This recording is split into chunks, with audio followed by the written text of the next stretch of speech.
Hi mga ka-likers! Wow! Napawaw na lang talaga ako nung nakita ko tong si Guangxi Waterfalls. Sobrang ganda! Nakaka-amaze. Nakaka-amaze talaga si Mother Nature.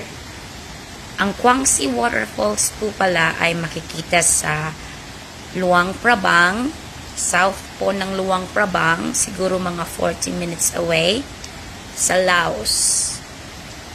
May entrance fee po ito na 60,000 kips or nasa 152 pesos for foreigners. Sa locals naman, nasa 30,000 kips. Sulit na sulit yung entrance fee, mga ka-likers. May tree house na rin sa loob, may picnic area, at may resto na rin. So, hindi mo na kailangang lumabas kung ikaw ay magutom. Very nice yung place. Nakaka-relax. Enjoy!